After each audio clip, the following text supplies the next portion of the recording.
I was in my comfort zone. I was doing just enough to get by. I was working on a job. They paid me just enough to keep me from quitting, and I worked just hard enough to keep from getting fired. How many know people like that? Blink your eyes if you understand what I'm talking about.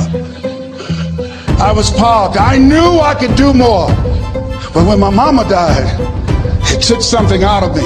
When I went through a divorce, it took something out of me. When my best friend died, it took something out of me. I parked. And somebody said that life is like an onion. You have to peel it one layer at a time. And sometimes you cry. Life's going to happen to you when you have a dream. You're going to get slapped around. And don't take it personal. Don't ask, why did this have to happen to me? Why not you? Who would you suggest? You want to give us some names, some email addresses? And don't tell everybody. 80% don't care, and 20% glad it's you. It's called life. Suck it up and move on. Get over it.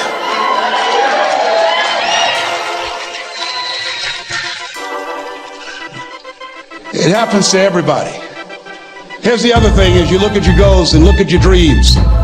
When you're going through some stuff, repeat out to me, please. When things go wrong, don't go with them.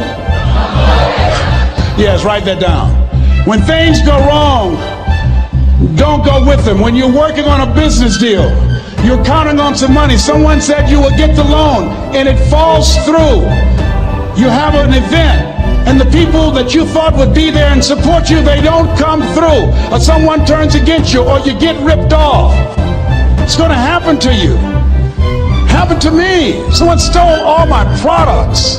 My database, over 180,000 names and addresses. It's not personal. It's going to happen to everybody. It does. 8 out of 10 millionaires have been financially bankrupt. Walt Disney had 7. He filed bankruptcy 7 times and had 2 nervous breakdowns. It's called life. But I got a saying: when life knocks you down, try and land on your back, because if you can look up, you can get up. You've got the power in you to do that. You've got something special. You've got comeback power. Here's the other thing. Let us say together, it's possible. It's necessary. It's me. Yes, write that down. It's me. Take ownership for your life. Nobody can live your dream for you but you. Nobody's going to take care of your business like you. Stop coming up with excuses.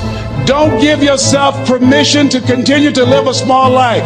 You can't fit a big dream into a small life. Give yourself permission to go for it, to test yourself, to challenge yourself, to live full. I like the saying, always strive to get on top in life, because it's the bottom that's overcrowded. The reason you're here is because there's something in you that says, I can do more. This just can't be it. There's something in you. There's a calling on your life. There's something in your heart that caused you to get dressed and spend the money to go to seminar after seminar and listen to message after message and speaker after speaker. Because there's something in you that tells you this is not it for you. You have not peaked here. There's more in you that you're expressing. Eye has not seen, ear has not heard, nor has entered the heart of mankind what's in store for you if you challenge yourself, if you persist and persevere, if you take ownership for your life. George Bernard Shaw said the people that make it in this life, they look around for the circumstances that they want, and if they can't find them, they create them. Create what you want. You have the power in you to do more than you can ever begin to imagine, to control your destiny, to make a difference in our children, to make a difference on the planet, to make an impact. Let us say together, it's me. And let us say together, it's hard. Say it like you know it. Say, it's hard. Ladies and gentlemen, it's hard. There are people who have seen their retirements taken away from them by the corporations that they work for. They were within 2 or 3 years of retiring, and they had it taken from them. The number one entrepreneurs in this country now are senior citizens. The number one employer, number 2, McDonald's and Walmart. And there's nothing wrong with those jobs. I guarantee you those people did not have a plan to end up living their lives at the end of life with those types of jobs. And they didn't have a plan like you have, and while you're investing in yourself, not to. And it's hard. There are people making choices between purchasing prescription drugs or paying for gas or a mortgage note. It's hard when you're working on a job for 20 years, 30 years, give them some good years, and then they come in and tell you, we've downsized. In other words, you're fired. And then you have to start all over again. How many of you know it's hard? Raise your hands, please. It's hard.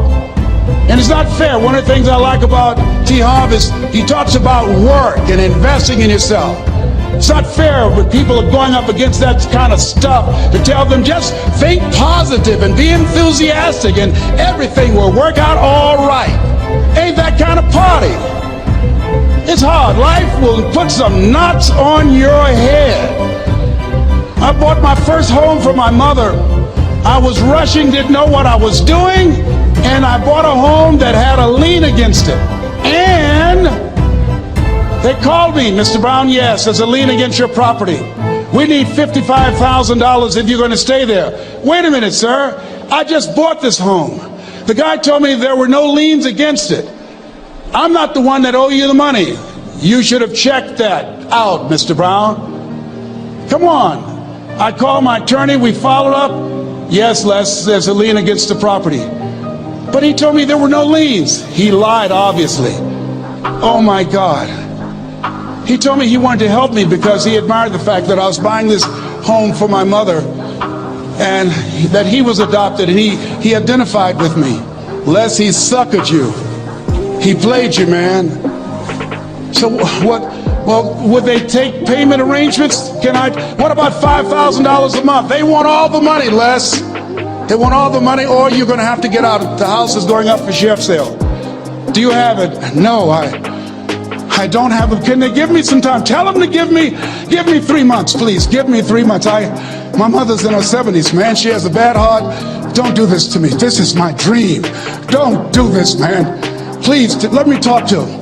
Les, I'm talking to their attorney. They don't want to talk to you. I've got to talk to their attorneys. Do you have the money? No. Will they give me 3 months? No. What about 2 months? No, Les. They want the money in 7 days. Oh, my God. Let me call you back. I'm not sure. And I walked the floors thinking, God, how could this happen to me? I got to figure this out. I got to figure this out. It seemed like the days are just ticking off. Thursday, I had to call them and let them know. They called me, Les, do you have the money? No, I don't. Friday, you have to leave. The sheriff will be there. You're gonna have to leave, Les. They're gonna take my house. What about my down payment? You lost it, Les. You lost it. Okay, I gotta go, yes. I prayed, Lord, please, if you show me that you're real, if you're really real, you think Paul worked for you, you haven't seen anything. Don't let me lose this house and watch what I'll do for you. I was trying to cut a deal.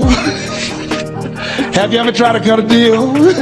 It's amazing how spiritual you get when you get in trouble. You know what I mean? When I was diagnosed with prostate cancer, I was going to bed with the Bible and the Holy Quran and the Science of Mind and Joel Goldsmith, everything I could find. I was praying to Jesus, Yahweh, Melchizedek, everybody. I was calling on everybody.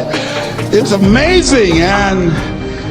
And here I was walking the floor at 3 o'clock in the morning, and I had to go and wake my mother up.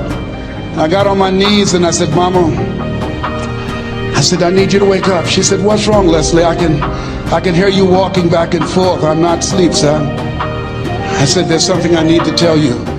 She said, your eyes are red. Why are your eyes red? Because I feel so stupid now. Why? we got to move tomorrow. Why, Leslie? There's a lien against the property and they want $55,000 and I don't have it. And we're going to be set out tomorrow. We have to go back to Liberty City. So she said, it's okay. I don't like this house anyhow. I said, why? She said, because of my arthritic knees. It hurts my knees when I go up the steps. I said, then why didn't you tell me? Because you were so happy. I just said it because you were happy. I'll live in a shack with you, boy. I love you. It's not the house. I love you. I love all my children. I said, thank you, Mama. Thank you. And the next day when we were in the truck going back to Liberty City and we pulled down 68th Terrace, the neighbors came out and said, wow, Mamie, y'all coming back? Are you back? Yes. What happened to the home your boy bought for you? Those boys you adopted. Leslie didn't do a title search. He made a mistake. And boy, I was so humiliated. How many ever made a mistake that you were just humiliated? Raise your hands.